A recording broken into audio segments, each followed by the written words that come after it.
welcome everybody to another Veritas Prep Strategy session. I want to talk a little bit about your GMAT study plan, and while I get stuff off the screen here and wait for the world to join, kind of once we go live, usually takes a second or two, kind of slow ramp into it. My name's Brian, longtime instructor here at Veritas Prep, also host of the Veritas Prep On Demand program, which comes with 30-day study programs, 60-day, 90-day. So for anybody interested in, hey, I just want to be told what to do every day, kind of like the teaching style here and everything, that kind of content is available for you there. A couple things we want to talk about here today. Welcome, see people starting to join here. Before I even do that, actually, I kind of forgot the fun part, really, is for me at least. So I'm Brian, I'm here just outside of Los Angeles, Santa Monica, California here, where it's about 11 o'clock.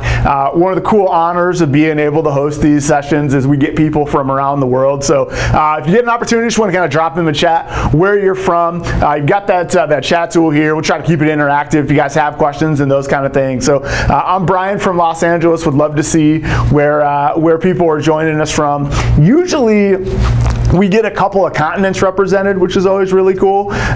So at least multiple countries, if not multiple continents. So if you get a chance, drop a line. Let me know where you're joining from, if only so I can brag about it over dinner tonight that I was talking to people around the world. As we talk about how to set up your 30-day study plan, a few things we're going to get into pretty quickly here. One is 30 days enough? We'll kind of give you some gauges to determine, is that going to be enough study time for you?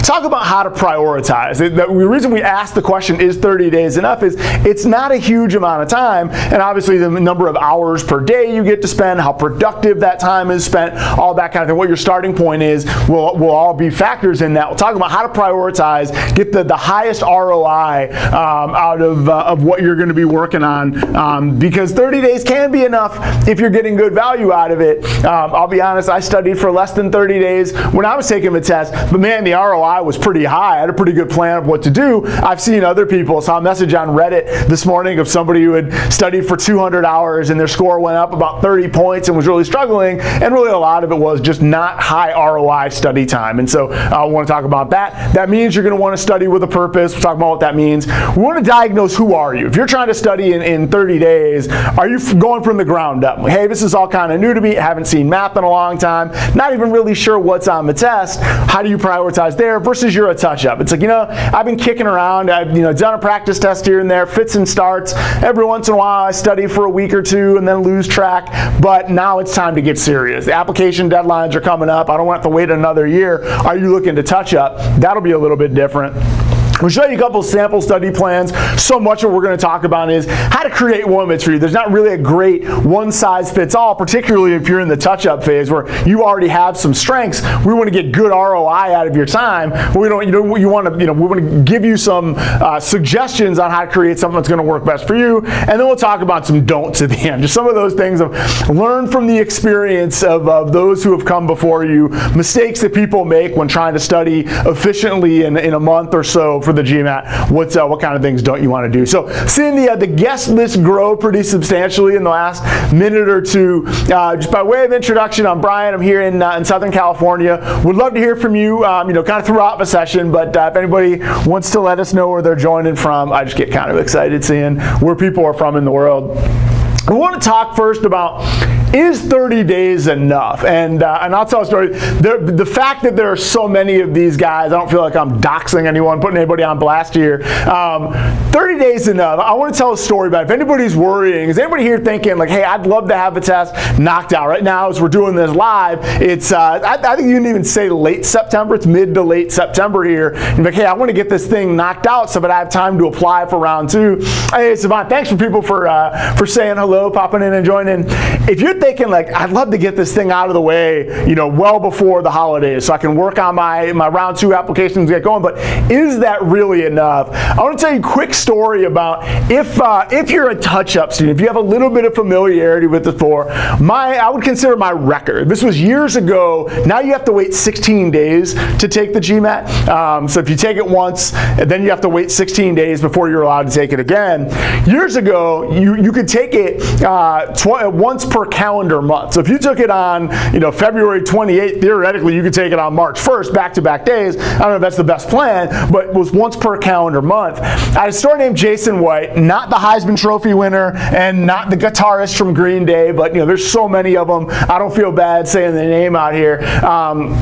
And he came in, he had taken the test. We were doing this kind of crash course weekend, 21 hours over 3 days. Friday night, all day Saturday, all day Sunday. He came in, first smiles, and he goes, "Hey, you're a teacher?" I go, "Yeah." He goes, "Well, hey, I took the GMAT on Wednesday." And I go, "Okay, well, how'd it go?" And he goes, "It's a 490, and it wasn't my best.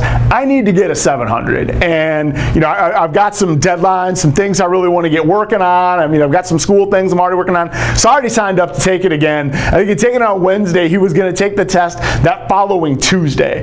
And so it was within less than a week apart. He was going to take it again. He goes, "So, whatever we do this weekend, I need to get a 700. I'm thinking, man, that's a huge jump from a decent amount below average to a truly elite score. And we're together for a weekend. Like, the clock has been running on you improving. Like, you took the test Wednesday, I guess, and it was Wednesday to Tuesday. You've already been waiting a day and a half or so between your last attempt. Like, how are we going to do all this kind of thing?" And so, what was cool about it was we went through that class, and almost any time he had, an aha takeaway moment, anytime we kind of alerted to this is a mistake people commonly make, his eyes would light up and he goes, "I made that mistake. I'm never doing that again." Anytime we would show some kind of a technique of, he'd go, "Wow, I didn't know how to do those problems before. I saw one of those on test day. I'm going again." The fact that the study time was so value added, it was amazing. It was like at least twice per hour. His eyes would light up and he goes, "I'm using that. Like, that's definitely me." He's pretty self-aware of what his weaknesses had been, where he had struggled on test day, where his pacing problems and things had been. I was still a little bit nervous. I thought he'd improve, but I didn't know. He called me on Tuesday, and it's one of those where the phone number and you're kind of like, do I want to pick this up? Like, I hopefully he did well, but man, I don't know how confident I am. I pick up the phone. He goes, "Hey, I'm at the test center," and not even excited. No real excitement in his voice, just matter of fact. He goes, "I got a 710. I'm pretty happy." So he went from, in 6 days, from 490 to 710. That's kind of a record, I think, because you can't really take the official test that close together anymore. And the point I want to make is, hey, is 30 days enough? If you're thinking about, trying to really crash course it, okay, work's going to get busy, all these kind of things, or deadlines are coming up, I got to get moving. Is it enough? It is if you're aware of some weaknesses, you kind of know where you need to improve, and if you're just really self-aware and kind of looking for what things do I need to do to improve. So if you're just grinding problems and just, hey, I'm going to put the time in and I'll slog out 2 hours a day, 5 days a week at the library, something like that, but you're not kind of hyper aware of, okay, I know I've made this mistake before, cool, I like this strategy, it's going to help me do that, or I don't have a technique for these kind of problems, I know they work, bang, this one clicks with me, I'm going to repeat it 10, 20 times, get used to using this technique, cool, that goes in the playbook. If you're aware and really picking up on takeaways and all that, 30 days can be plenty of time. If you're not studying efficiently, it's probably not. People, like I said, I saw a Reddit thread this morning, somebody in 200 hours over several months had really only moved the needle a little bit. Effective, efficient study can do it. Also say touch-up people, that means you've studied a little bit before, know yourself, you're aware, you're not starting from, hey, what's the difference between a square and a rectangle, or if it ends in ED, what verb tense is that, or some of these kind of common things. If you're ground up, it's possible, because a lot of it is, content you've seen before in life. You've studied in junior high, high school, even elementary school. You can get there. I'd say there it's possible, but you really need to be aware of what you're studying, prioritization, all that we're going to get to next.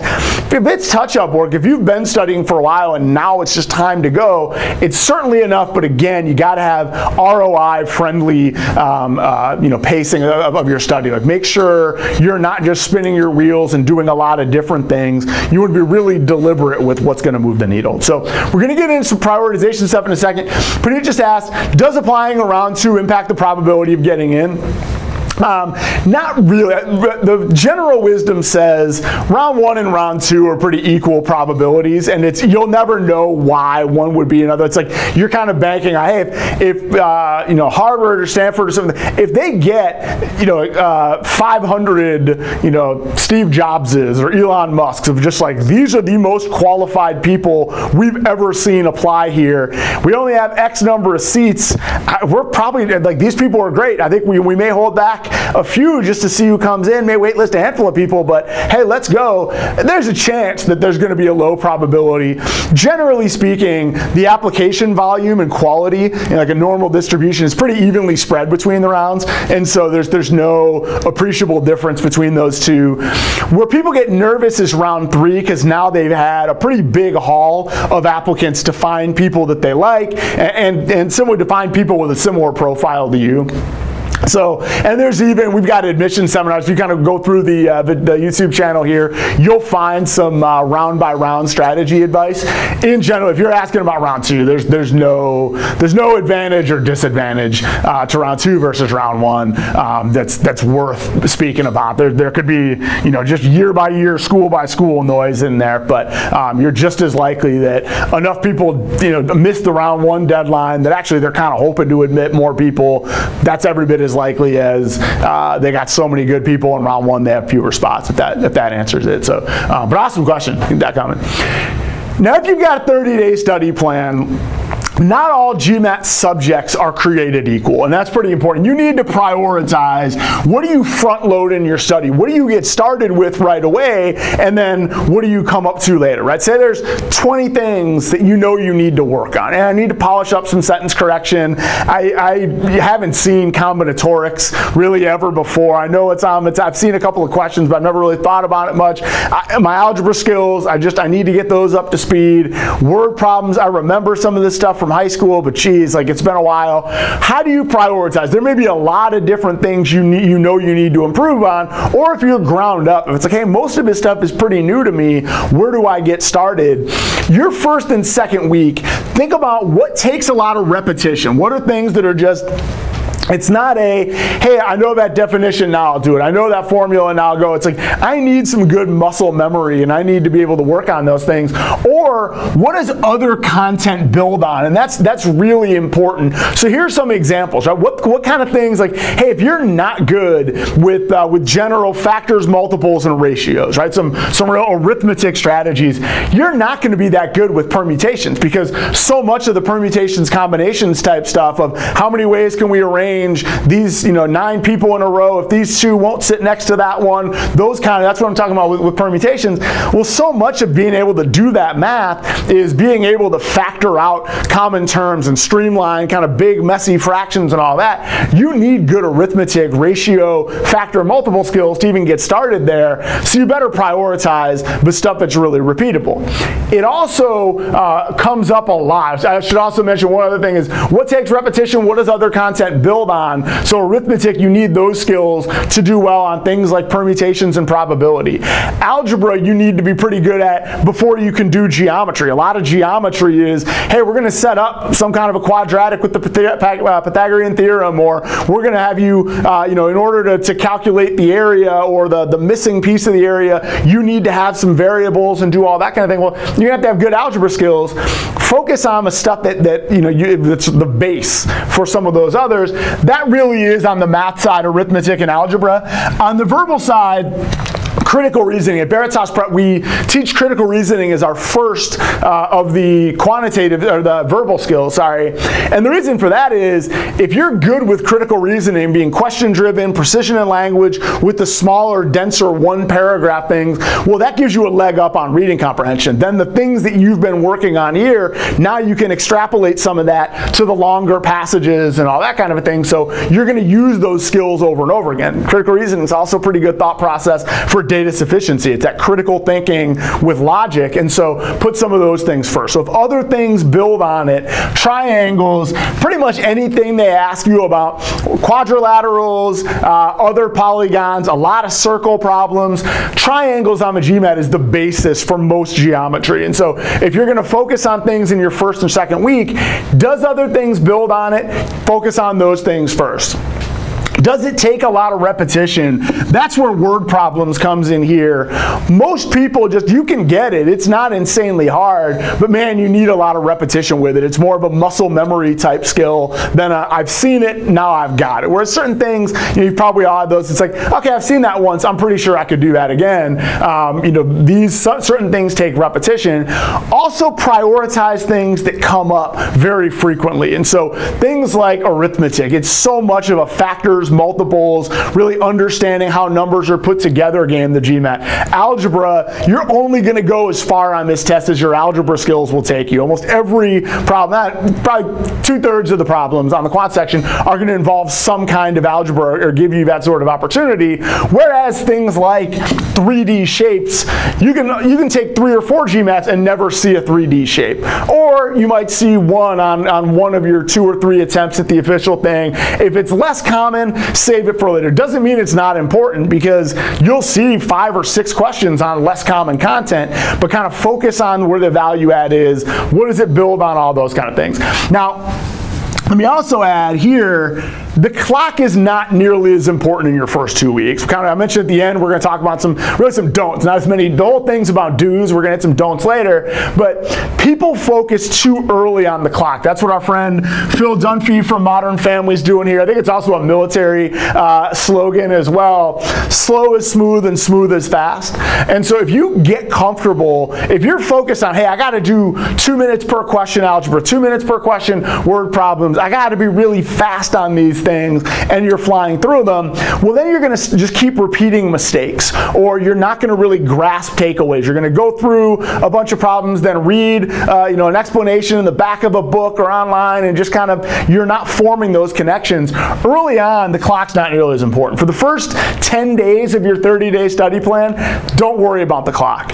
Which doesn't mean pacing's not important later. It just means if you're giving yourself time to practice techniques and strategies over and over again, get good at them, then you can start looking at doing them faster. But too often, people look at like, hey, it's a hard test and it's a time test. That's what's scary about it. So they start doing everything quickly. They just never get good enough at any of the content to be able to do it well quickly. They're doing it poorly quickly. That's a waste of your study time there.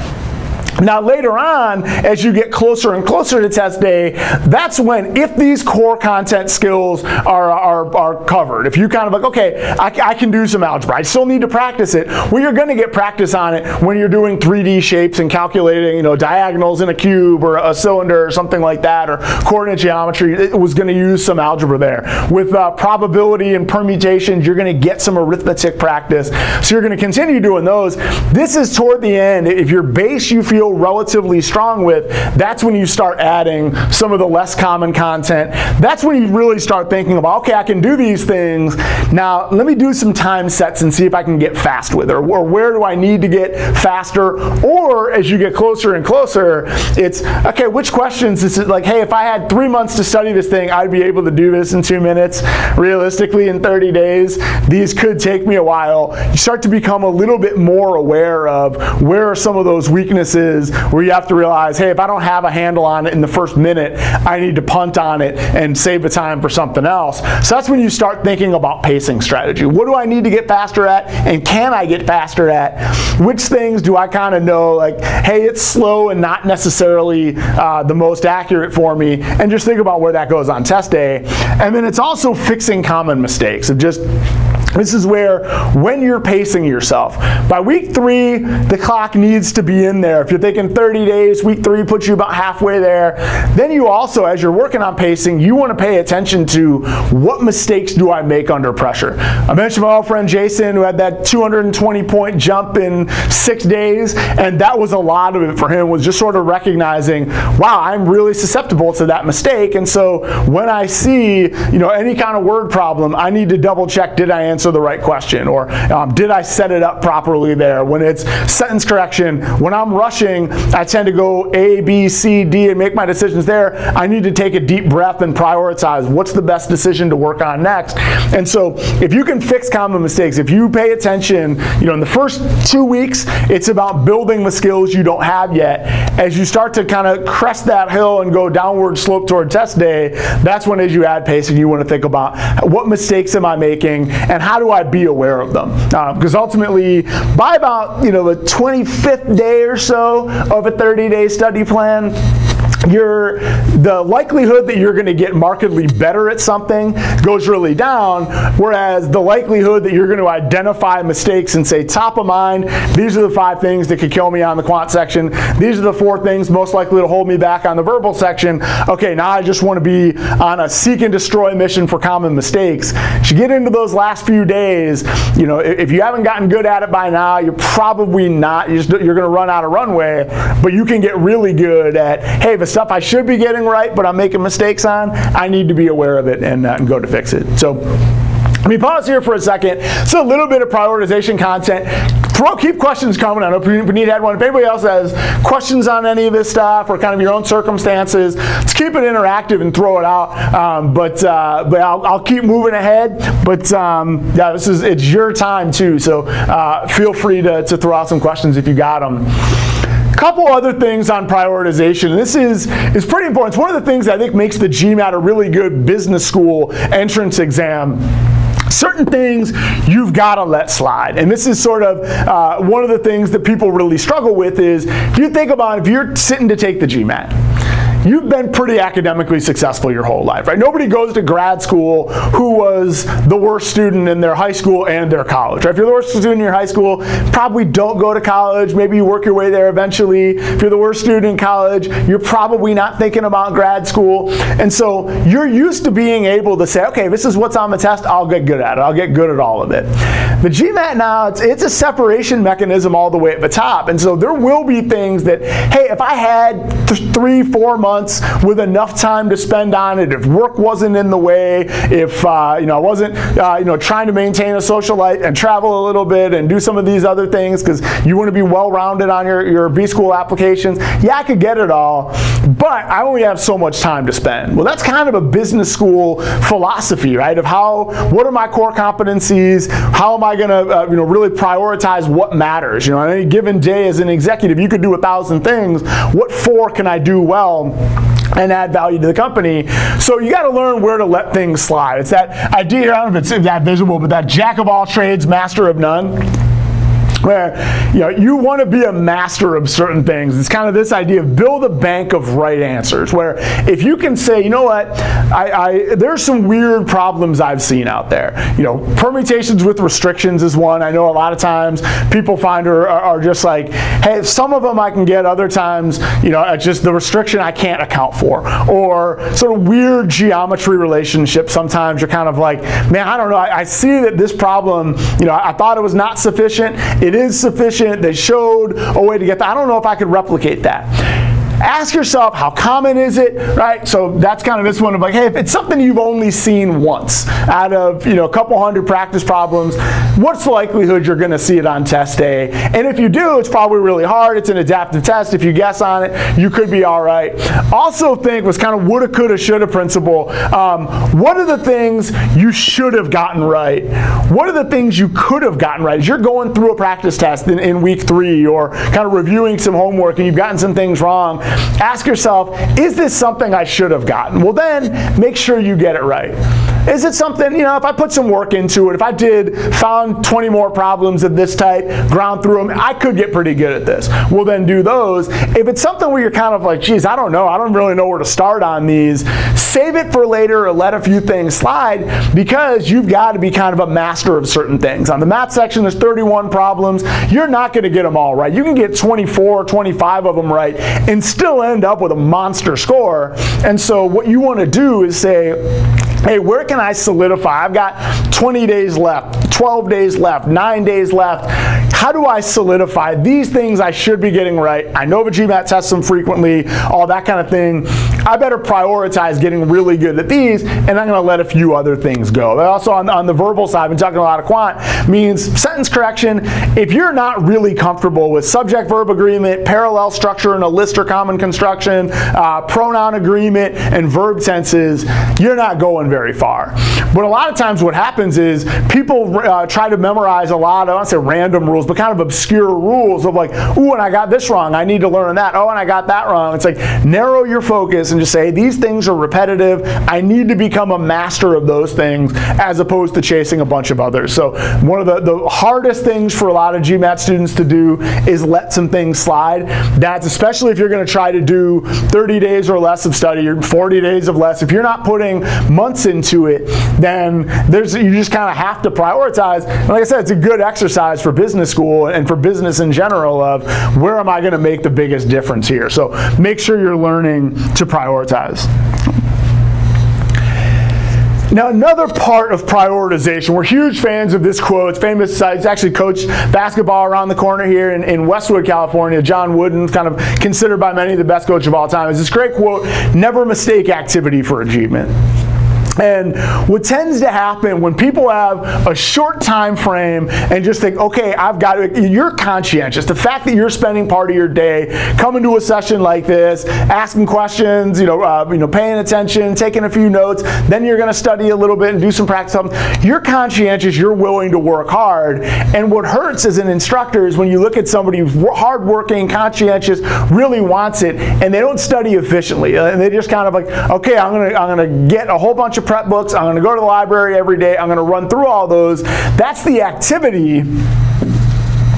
But what you really want is achievement. And so I hate to say quantity over or quality over quantity, because you got to do some work. This isn't a case of, hey, do 3 things at a time, think about them, reflect on them, be zen, and you'll be great. It's more, make sure anytime that you're studying, you've got a purpose. So what am I trying to accomplish today? Just doing problems is a hard thing to justify on day 4 of a 30-day plan or day 11 of a 30-day plan. It's like, now what am I getting better at? What's on the test that I'm not as good at? What am I going to do today and how am I going to get there? So step 1 is just have a theme for your study sessions. And a theme going in is a good idea. A theme coming out is a really good idea. Ask yourself at the end, what did I learn today? What are my takeaways? What do I need to do better in the future? I learned that if I don't prioritize or control the order I make decisions on sentence correction. If I just kind of make the first decision I see, I get things wrong. But if I'm patient and I look for the stuff I'm good at, then a lot of times by changing the order I make decisions I'm good at. That's a good takeaway. Or I realize that, hey, anytime I see a word like both or neither in a word problem, there's a good chance it's a Venn diagram problem. I want to get started setting that up right away so I don't grind my wheels on weird algebra, so that I've got a system for that, or whatever your takeaways are. I need to watch out for in data sufficiency negatives and 0. Write them down. Like, think about, what did I learn today? What was the theme of today's session? What did I attempt to do? What did I do? Because if you got 30 days and you're probably going to study 26, 27 of them, everyone needs an off day every once in a while, you got to make them count. And making them count means what kind of things are you really learning from them? How should you have known? This is a really big one we talk about with Veritas instructors all the time.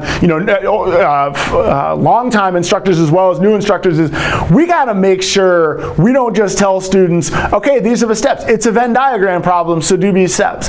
You want to say, how did you know that? This is a big one, is don't just say, when you read an explanation in the back of the book and they say, because this is a probability problem, a conditional probability, you do this or that. It's like, okay, how should I have known that? What were the key words? What helped me identify? What makes people, I said people like me, but like what I do well that I don't see students do well as often, I try to get onto them, is I recognize things early. It's like, okay, I know it's this kind of problem and here's why. Or, I know, hey, I saw it versus they is a decision point in the middle of sentence correction. So right away I knew that was singular plural and I was going for that, as opposed to somebody who reads the whole sentence, kind of reads through and 45, 60 seconds later goes, oh, wait a second, there's a pronoun decision, right? It's like, how should I have known to use these tactics? Hold yourself accountable for that. Kind of look for recognition of not just what are the solutions say the steps were, but how is I supposed to know that?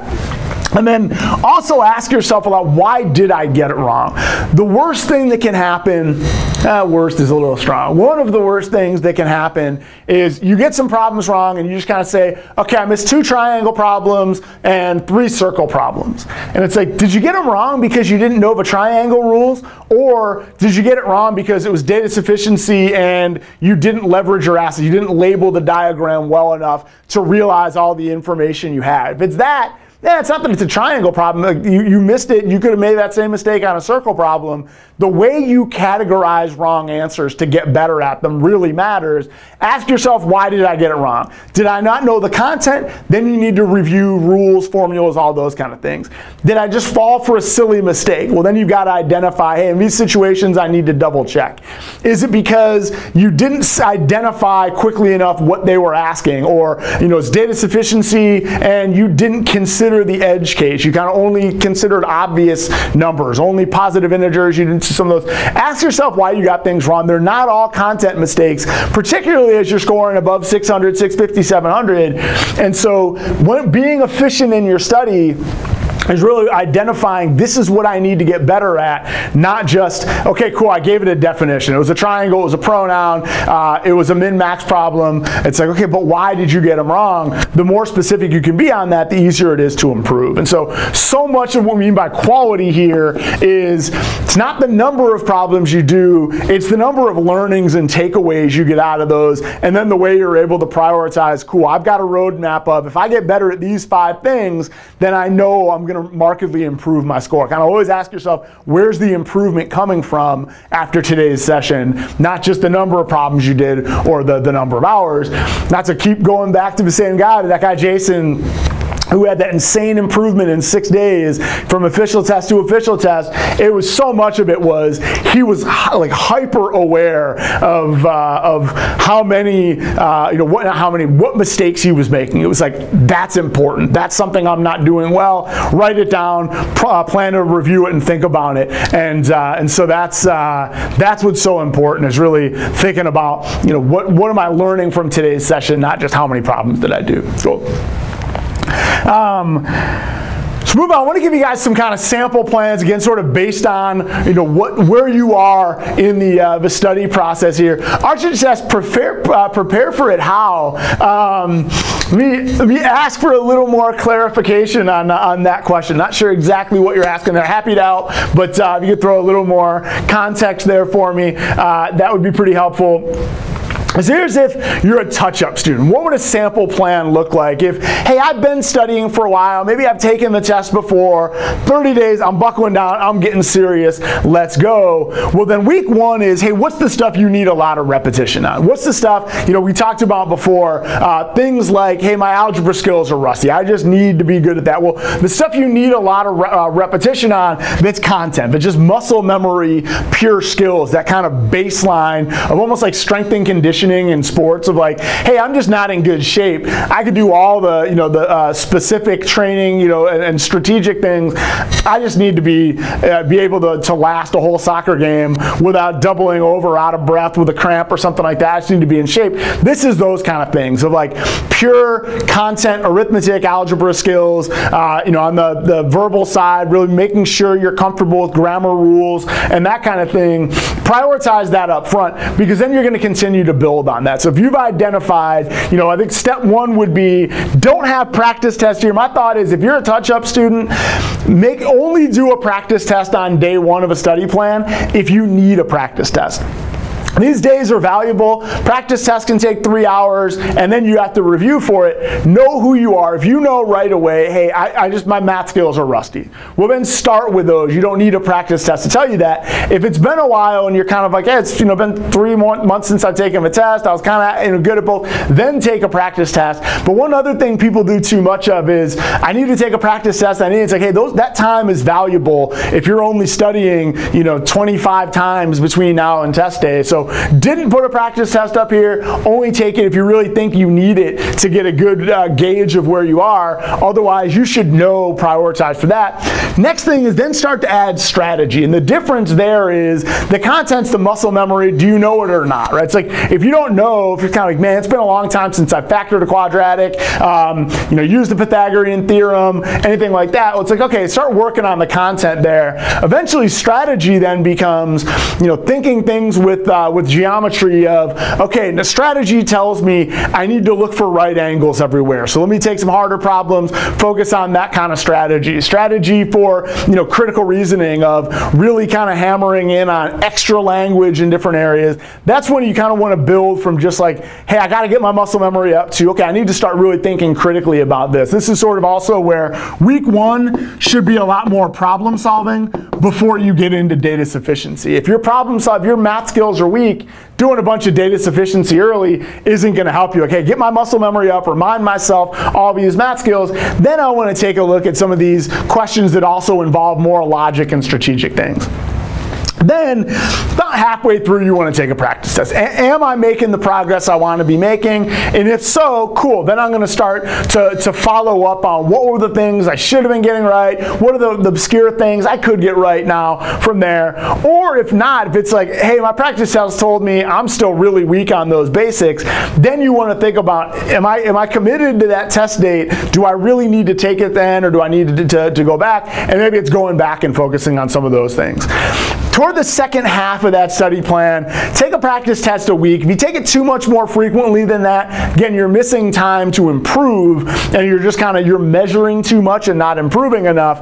But after these practice tests, diagnose what's the stuff I should be getting right, what's the stuff I could be getting right. Should be getting right is, nah, that was stupid. I'm better than that. I know I need to, let me just brush up on these. I'm mad that I got that right.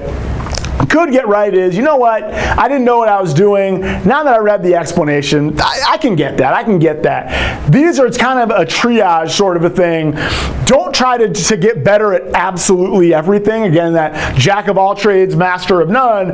If you prioritize, hey, my practice test told me these are the things that I need to improve on a lot of things. These are the ones that are really possible. Hit those there. By the end, then you're sort of at a point, like I mentioned, day 26 of a 30-day study plan, you're probably not learning too many more things that are going to go from pure weaknesses to strengths. What you want to do then is start looking at, hey, what do I do well? Let's get all my best practices top of mind so that I can execute them. One of the big fears that we see with people who are conscientious and hardworking, the few days leading up to the test, they're worried so much about getting better at 2 more things that have always been really hard for them that they're not thinking about the stuff that they're really good at. And you find a lot, especially when people with touch-up people that are retaking the test, happens really frequently. They're like, yeah, actually my verbal score, I was bad at that. That went up by 4 or 5 points. My math score dropped though, so my overall score wasn't any better than it was before. It was a little worse. I only improved by 10 points overall. And it's like, well, yeah, because you didn't spend any time getting back all that good content knowledge, that good strategy that you had built up over time. In the last week, you kind of set it aside on the shelf, didn't pay much attention to it. Well, now it's just not top of mind, it's not actionable. So that last week, focus on, okay, what are the things I do well? Kind of use the phrase, I have success on these problems when I look to factor when I'm stuck, or when I test small numbers if I'm not sure how to set up the algebra, or what kind of things lead you to success, and then which mistakes do you want top of mind? Which of those kind of like, man, every time I get this wrong, I know it's a dumb mistake and I know I need to be better than that. Well, have those top of mind so that on test day you're hyper aware. And again, these are some of the things that guy with the 220-point improvement in 6 days, these were the things he was doing over and over again. It's like, yep, if I do these things, I get them right, so I need to have that top of mind. Here are the ways that the test can beat me. I need to be hyper aware of those mistakes so that I'm always on the lookout for them in those situations. If you're doing those things, the best use of your time the last 5-6 days is let's get all the stuff that when I'm at my best, I do these things, I don't do those things. Get all that stuff actionable so that it's ready to execute, so that you capitalize on all the things you've done well. Now, if you're from the ground up, if you're sort of like, hey, I just decided in the last few weeks I want to go to business school, I know some application deadlines are coming up, I'm going to block off a month and just get after it, but I'm pretty new to all these things. Here's where you probably should start. I would say probably you should start with a practice test. You just need to know, hey, what am I good at, what am I bad at? Do I want to prioritize one side or the other? And one other thing to note with that is, to worry, I said worry is the wrong word, think deeply about not just the score, but the experience of like, how did I feel on these questions? The reason for that is, if you made a handful of silly mistakes, your section score could be way lower than it really should be. It's like, nah, actually now that I'm aware of this, I'd be better at that. Or if you just didn't pace yourself well, if, you know, you're doing the math section, you're feeling pretty good on these, but all of a sudden you look and you go, wow, I got 3 minutes left to do 10 more questions, yikes, and you guessed or just kind of, well then that score is not reflective of who you are. So it's not just the scores, it's also that feeling of, nah, I can get good at this. Again, you're ground up, you're just, you know, you're getting familiar with the test. The score isn't as predictive of your ability. The score plus your opinion of how did this really go for me, you know, use a little bit of your own analysis there of, nah, my score is low, but man, had I paced myself better, had I been aware of these couple of things, I would have been fine. That means that's a little bit more of a strength than otherwise. With week one, you got to work on core skills, and just it's muscle memory. If you haven't done this stuff in a while, it's arithmetic and algebra on the quant side, or it's critical reasoning and sentence correction on the verbal side, kind of depending on how you want to prioritize a little bit. These are the things you want to hit. Mentioned before, critical reasoning sets you up for success on reading comprehension, so that's why that wouldn't be there. Arithmetic and algebra, arithmetic sets you up for success on word problems, on probability, all those other kind of things, algebra on algebra, geometry, any of those. Just focus on the stuff that you're going to do on more than half of the questions. You know, those skills you've got to prioritize there. As you progress, then you want to start to build on that. Word problems relies pretty heavily, like I said, on arithmetic and algebra. Geometry relies pretty heavy on algebra. You know, advanced application of some of these with critical reasoning early on. Just do strengthen and weaken questions. Like don't try to do all kinds of sides. It's just like, hey, I need to really understand argumentative logic and just how these things, what are flaws in arguments, how does precision in language play into it. Then you get into what we'll call advanced applications of, okay, I'm ready to hit some assumption questions. I'm ready to hit some method of reasoning, bold-faced questions. You know, and this is, you know, focus on what's repeatable, then start to add on some of the things that they add in there. After week two, and this is pretty huge, just I shouldn't have crossed it out, meant to underline it. Be honest with yourself. If you're ground up, here's where you kind of have to have that moment of, am I making the progress I want to make? Do I feel like I'm getting better at these things right away? Or, you know what, I'm still really shaky on the fundamentals. And this is where you kind of have to ask yourself, I mentioned before, is 30 days enough time? In a lot of cases it is. If it's not, you'll know. And then at that point, you kind of have to ask yourself, hey, am I willing to invest another 3-4 weeks on this, push it out to a 6-week study plan or a 7-8 week study plan? And then if so, what do I need to do? Well, then it's double down on that content that you just kind of know you're not making progress on. For so many of it, the hard thing about taking a test like this as an adult is you used to be really good at these things when your muscle memory was there. If it's not now, it just may take a little bit of time for you to get there. Or you may have overestimated how much quality study you'd get in every day, every week, something like that. If it's kind of like, you know what, I need to carve out a little time, I need to tweak my study regimen. I may not get as many hours per day, as many hours per week. So, you know, I'm going to make it 6 or 8 weeks. I think the idea of a 30-day study plan is great in theory. You know, everybody's going to vary a little bit. So be honest with yourself there. If it's not going well for you, so I kind of will pick up where we left off, then go back and kind of focus on the early stuff until you feel like you're comfortable to progress. If it is going well, well, then you want to start to add data sufficiency. Like I mentioned, don't do a lot of data sufficiency week 1 or 2. There's the 2 math categories, problem solving, it's kind of classic multiple choice. Data sufficiency is just a different animal. If you're doing too many of those problems early, you don't know if you're getting them wrong because the math was hard, because the question format was hard, all those kind of things, and you're kind of wasting a decent amount of time to get really good at the core math where it's like do the work, get a number, and know if you're right or wrong. Then start adding that after you've really built all those kind of skills, and then some of the offshoot type things. And again, don't worry about pacing until the second half. If you really have any study plan, if you're studying for 2 months, first month you shouldn't be worried about the clock. You'd be aware of it, kind of like, well, wow, I'm getting these right, but man, okay, 6-7 minutes to do this question. I know I need to get faster, but don't stress the clock until you've had an opportunity to just get good at content. And then after week 3 and week 4, week 3, take another practice test. If you're ground up, it's not really useful to take a practice test at the end of week 1. Like, you know you have to build a lot of skills. Those 3 hours could be better spent somewhere else. Once you get to after week 3, so you're day 20 or 21 of 30, take a practice test because now you need to know what's the low hang, what can I get better at? And again, the low hanging fruit means you're going to let some things slide. You may look at a few things and just say, you know what, I don't think I could study that for another 3 weeks. I don't know if I'd be any better at it. You want to kind of say, hey, what are the things from that practice test? I can definitely hit these 5 categories, be way better at it, kind of prioritize and triage that way. So here's some sort of sample plans for you. You'll note here, it's not a day by day, what should you do every day, because everybody's going to be a little bit different. With 30 days, you want to have, you want to be very aware of your own strengths coming in, weaknesses, how much time you're putting into it, how the takeaways are clicking. And so I want to give you some guidelines for setting up a plan, but you'll notice it's not a day by day because everybody in this room is a little bit different. Couple don'ts that we want to hit on this, and again, keep questions thrown out. It's without practice problems that you guys do. I'm talking a lot, so hopefully it doesn't come off as like I'm talking at you. Like, let's make it a discussion.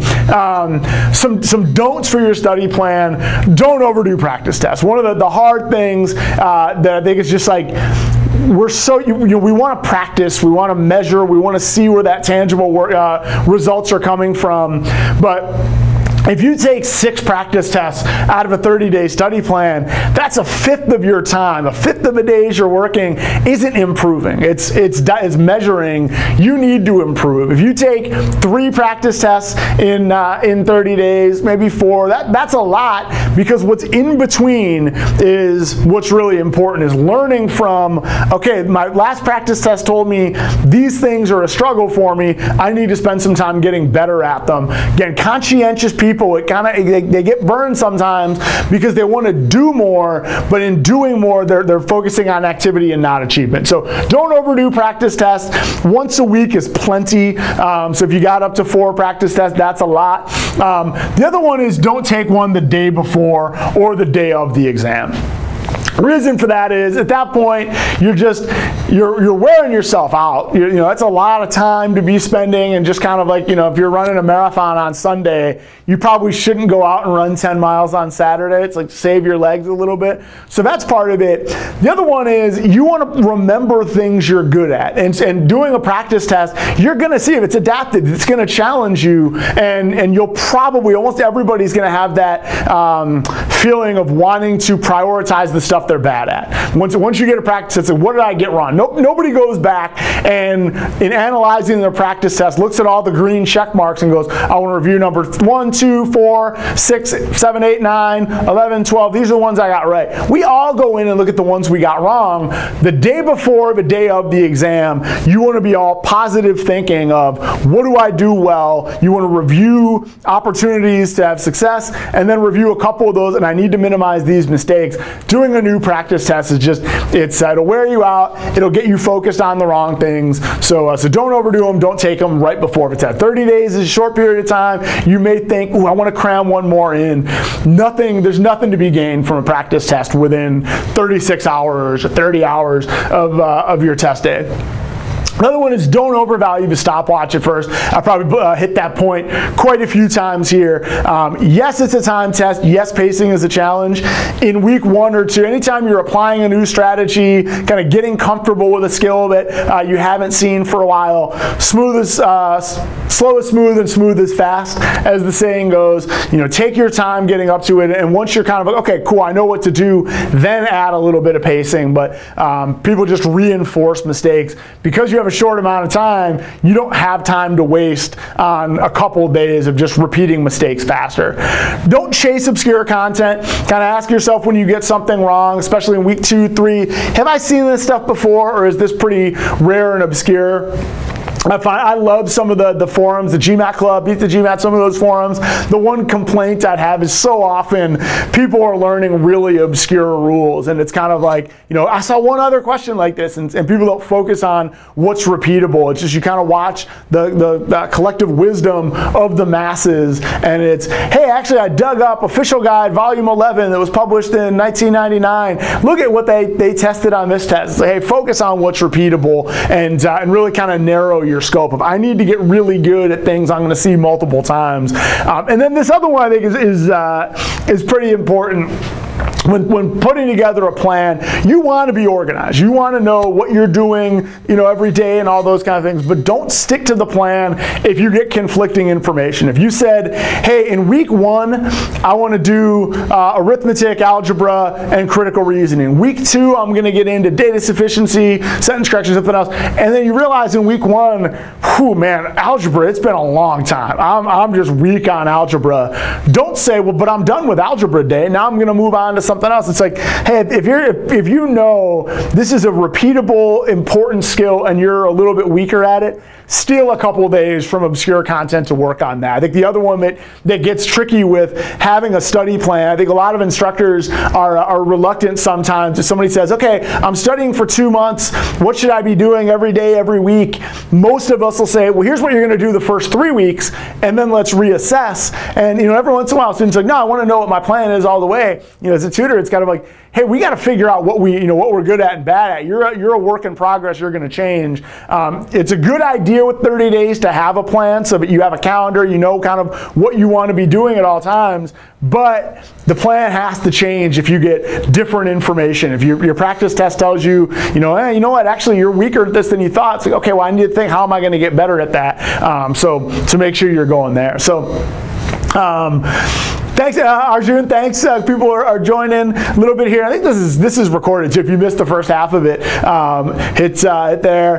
Prague, awesome. That's what I mentioned. If you with those sample study plans, if you know who you are, if you kind of know, okay, I'm better at math than verbal or something like that, you don't necessarily need a practice test day 1, especially if it's short time. If you don't, if you kind of want to get a feel of the ground up studiers, then it's like, hey, I should get an idea of what's on the test. So if you're a touch-up studier, I would say you may be wasting a first day if it's just take a practice test because that's what everybody says to do, if you kind of know already who you are and what you want to work on. But if you don't, if you're kind of like, hey, I don't even really know what's on the test, if you're ground up, then make sure attack there. So, and then you also mentioned there, initial scores are low and I'm aiming high. I'd mentioned this a little bit before also, that make sure you understand why the scores are low. And this is where I keep going back to the 490 to 710 guy, but I think it's so important to kind of build people's confidence. I think so often you look at your first practice test and say, wow, it's below average. Am I below average? What's the, so often people come and say, is it even possible that I can score this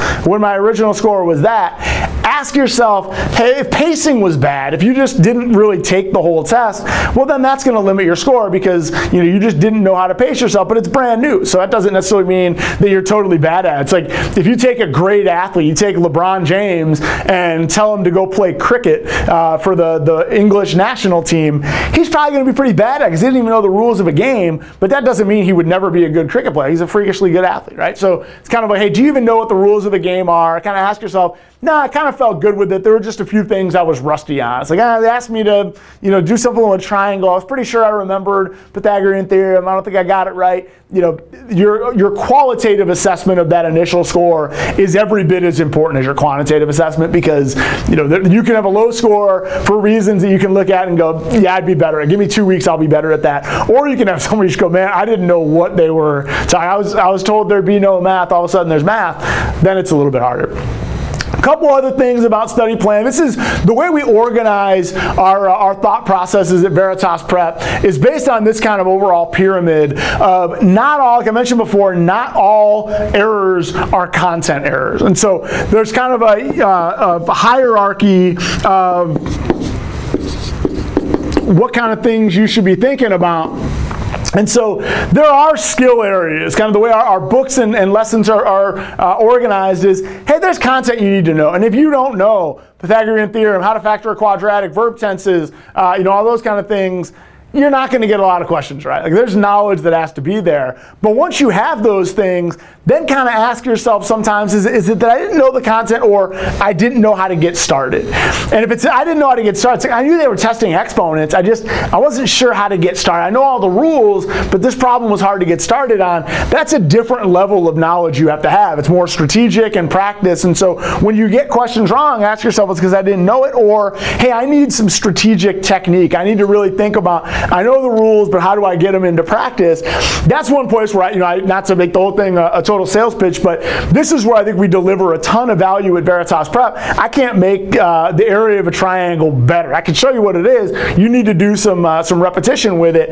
But if you need some strategic guidance of, hey, if you need to find the area of a triangle, you've got to find a perpendicular line, which means you're creating a right triangle. Whenever you're dealing with any kind of a shape, if you don't know where to start, find a right triangle. That's a strategic, what do you do? It's not what the rules of it are. And so you want to try to hold yourself, as you progress from week 1 of your study plan of, I need to get my muscle memory back on some of the content, then really hold yourself accountable for, what were the action items that helped me start a problem? What didn't I see? What was their first step, and how did they decide to do it? Or if you work with a tutor, an instructor, or Veritas Prep on Demand, make sure you're looking at those kind of things. What do we identify that lets us know to do this?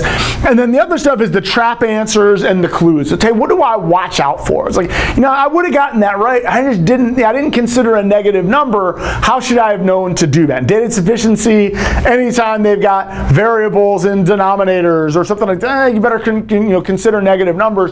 Look out for some of those. If you got it wrong and you knew everything about it, like, man, they got me with a nasty trick, pay attention to that nasty trick. If it's a word problem and it's Brian and Lindsay are each driving at a certain rate or something like that, well, then one of the answers is going to be Brian, the other one's going to be Lindsay. Hey, make sure you watch out for, did I solve for the right variable? There's 2 people in this one, and so I need to make sure I'm looking out for that. So also, if you make silly mistakes, or if you miss something, if you're kind of, I didn't realize they had mentioned that, look at, kind of pay attention to what do you need to watch out for. They're not all content mistakes. And then I'll kind of wrap up with, I know you guys, and this is actually, I caught myself, screenshots from Google Images. So I get a little bit blurry on the big screen here. There's a younger me over there.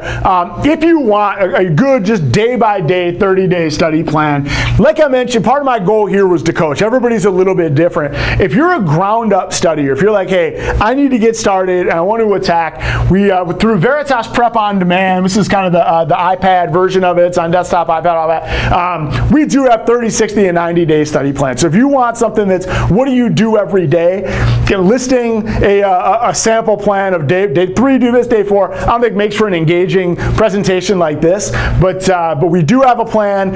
If you use Veritas Prep on Demand, it also includes instructor access, so you can, like I said, if you get conflicting information and you need to adjust the plan, you have access to a team of instructors to kind of help you figure out how to proceed, what you need to work on, what to prioritize, and all those kind of things. So if a day-by-day plan is what you're looking out for, we definitely have that available at veritasprep.com or veritasprep.com/GMAT if you want to go straight to that page, and we'll be able to help out there. So hopefully you guys got some pretty good advice on how to think about creating your custom 30-day study plan. We've got some off-the-rack plans for you here as well. I'll open it up if you guys have questions on all those kind of things. I think I got all Parag's there. Arjun, what is meant by the word reasoning in GMAT? I love that one. Reasoning is, it's critical thinking. So when they say quantitative reasoning, it's not just pure math skills. I think so often in high school, junior high, college, they're just testing like, can you do this rote process, right? Like long division, I've always thought is kind of just like here's like a magic trick. It's like how 13 going into 273, and you just kind of run through that. Okay, 13 goes into 27 twice, it's 26, and then you do all that, and then it's like you just kind of do the steps of long division. That's quantitative, not reasoning. That's just math skills. Reasoning is things like data sufficiency of, hey, what information do I really need for this? Or with division, the way they do a lot of it on the GMAT is they don't give you the two input numbers, they give you variables and then something about whether it's the remainder or the quotient, and kind of ask you about the relationship.